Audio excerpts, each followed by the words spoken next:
Bueno, quiero saludar de manera muy especial a todos los estudiantes del curso de Estadística Inferencial de la Corporación Universitaria Minuto de Dios en la Vicerrectoría Regional Sur en Pitalito.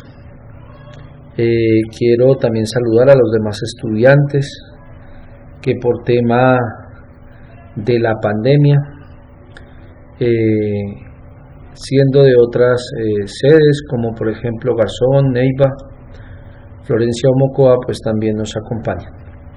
Digamos que el tema que hoy nos convoca es el de estimaciones. Entonces les doy la bienvenida. Voy a iniciar la presentación pues explicando lo siguiente. Las estimaciones existen de dos tipos, que es la estimación puntual y la estimación de intervalo.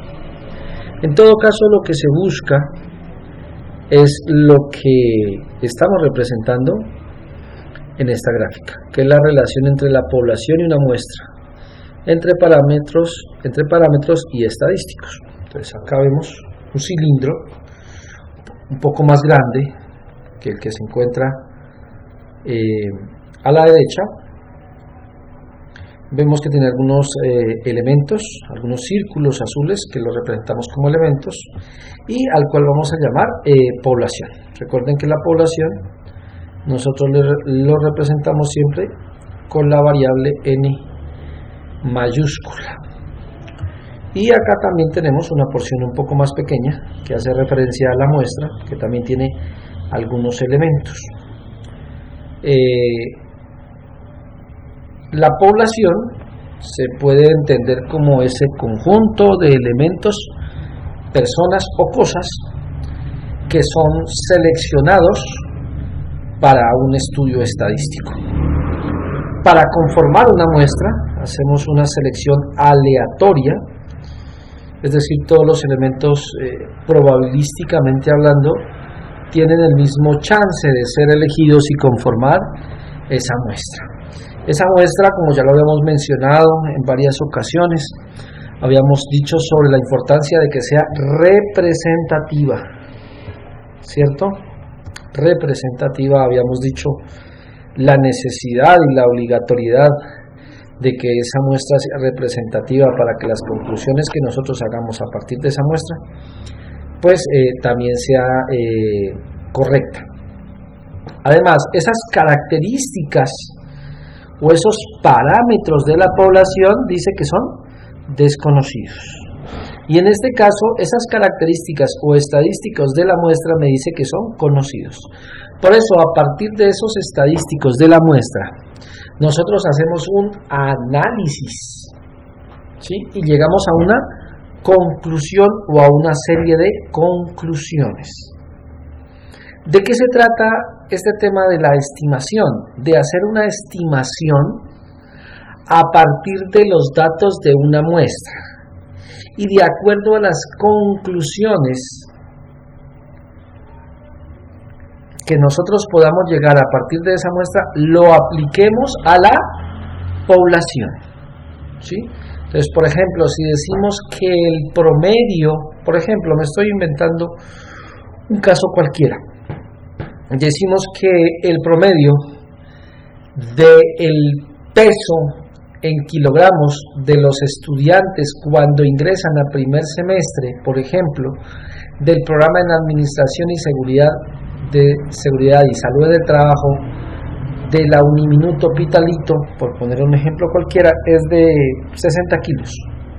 Eso nosotros lo aplicamos a toda la población, que puede ser, por ejemplo, toda la corporación de todos los programas, por ejemplo, de la Vicerrectoría Regional Sur. Eso es un ejemplo, por supuesto, sencillo. ¿Para qué nos ayuda? Digamos que en dónde está la ventaja. Es que nos permite hacerlo más rápido, con un costo menor y con un error aceptable. Entonces, tenemos una población, una muestra, a partir de esa muestra, nosotros hacemos una inferencia en la muestra y esa inferencia de la muestra la aplicamos a la población. Bueno, la estimación, como les habíamos dicho, hay dos. La primera, que es la estimación puntual, que es de la cual nos vamos a encargar hoy. Tiene unos estadísticos o unas variables que permiten caracterizar ese grupo de elementos a partir de la media o promedio, de la varianza, de la proporción, entre otras. La más utilizada pues es la desviación estándar. Bueno, todo esto genera un valor numérico simple, es decir, un dato como tal, puntual, que se utiliza para hacer una estimación del valor del parámetro desconocido, en este caso, por ejemplo, el promedio. Entonces decimos, como un ejemplo muy sencillo, la estimación de una media, de una varianza o de una desviación estándar a través de muestras. ¿Cuál es la desventaja? Que la estimación depende de la muestra. Voy a poner un caso sencillo. Si le puedo preguntar a cualquiera de ustedes y le digo ¿cuál es su edad? O yo intento adivinar mejor su edad. Entonces yo empiezo a decir números cualquiera, algo así como 18, 20, 25, 30, 50, qué sé yo. ¿Sí? Esa es la estimación puntual, dar un dato como tal, en este caso la variable que está midiendo su edad en años. La estimación por intervalo, usted me va a decir, no, profesor Osvaldo, en este caso le voy a dar un chance, se la voy a poner más fácil. Mi edad está entre los 18 y 21 años. Ya usted me da un intervalo, un rango, para que yo pueda, de manera probabilística, por decirlo así, entre comillas, adivinar su edad. ¿Cuál es más importante, la más utilizada? Ambas realmente. Por eso las vamos a mirar. La estimación por intervalo dice que es una forma operativa de saber qué tan precisa es la estimación. Consiste en calcular un intervalo de confianza que indique un rango, como les mencionaba, donde puede estar el parámetro con cierto nivel de seguridad y confianza. Es decir, no siempre uno puede estimar con absoluta certeza. Continúo con el ejemplo. Si yo les digo, deme su edad, usted me dice, profesor, está entre los 18 y 21 años. Yo puedo decir 18, 19, 20 o 21, pero tengo solamente un chance. Entonces son 4 opciones y tengo más posibilidad que si la estimación es puntual, porque en la estimación puntual usted no me da a mí ningún dato, ningún rango, y obviamente la probabilidad de que el dato que yo le diga a usted sea real, pues la probabilidad es menor. Bueno, tenemos algunas variables para hacer las estimaciones puntuales. Se utiliza variables para las poblaciones y para las muestras. En este caso quiero explicar un poco más al respecto antes de pasar al ejemplo como tal. Quiero explicarles lo siguiente, para hacerlo de manera sencilla, esperando que me pueda hacer entender de la mejor manera, por supuesto sin llegar a complicar el tema. Entonces, las variables pues son varias, pero lo primero que vamos a decir es que nos vamos a dividir en población, que ustedes ya saben que se lee o se reconoce por medio de la letra o variable n mayúscula, y la muestra, que sería por la letra n minúscula. Lo primero que nosotros vamos a evaluar o a conocer es la media o el promedio. Recuerden que la media o el promedio me mide a mí de manera sencilla y me caracteriza un grupo de datos. Para la población, el promedio yo lo puedo representar por medio de una U con unas paticas que se lee algo así como mu. Y para la muestra lo represento por medio de la variable x minúscula y un gorrito. En ambos casos siempre se hallará por medio de la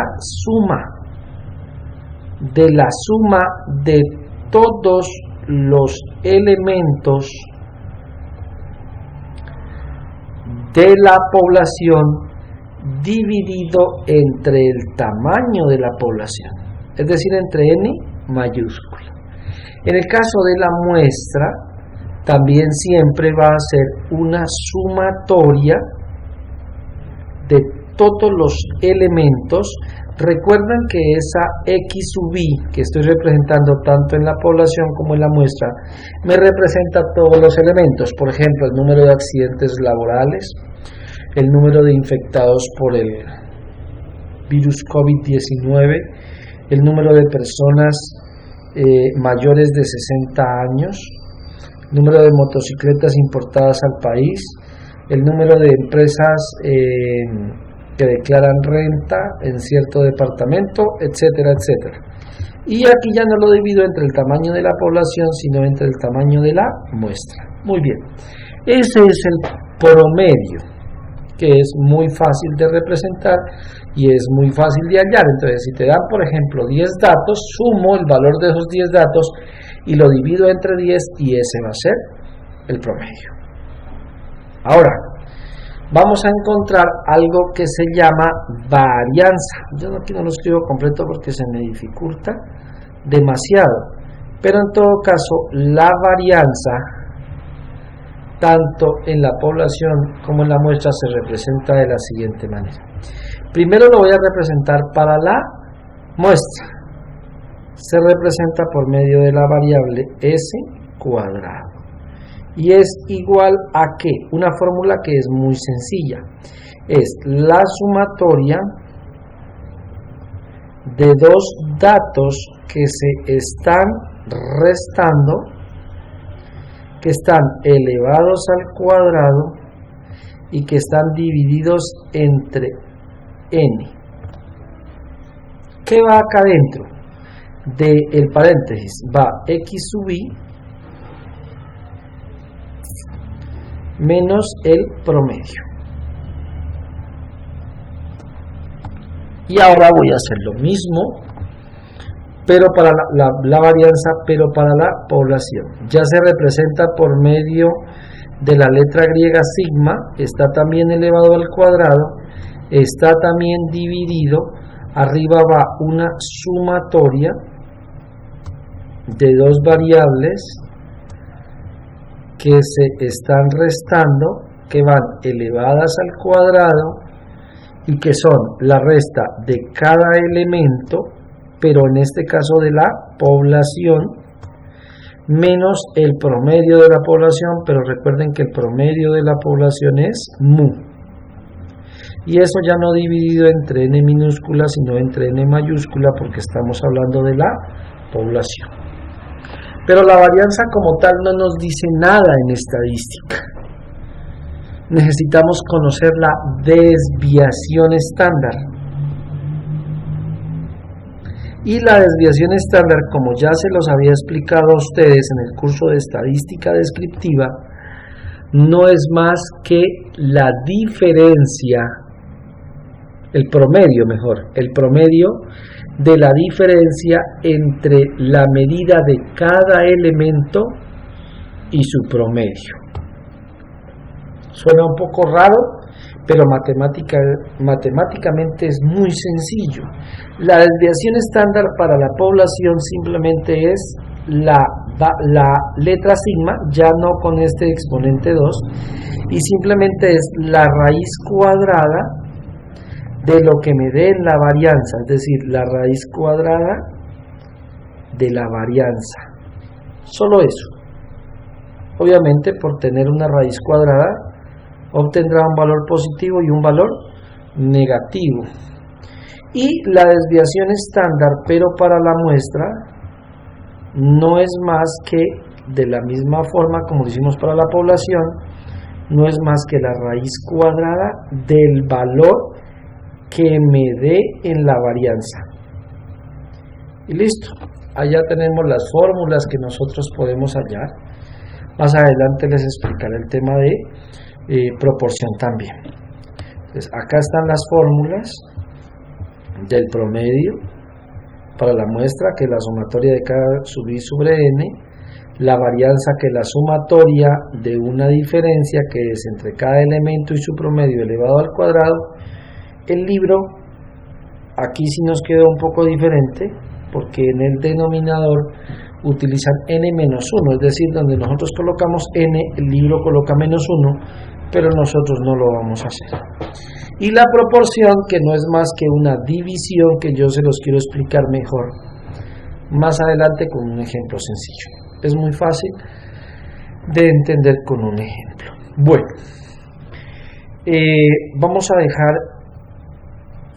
hacer lectura del ejemplo que vamos a hacer, y en el siguiente video pues les voy a explicar cómo desarrollar este ejemplo. Por ahora vamos a hacer la lectura.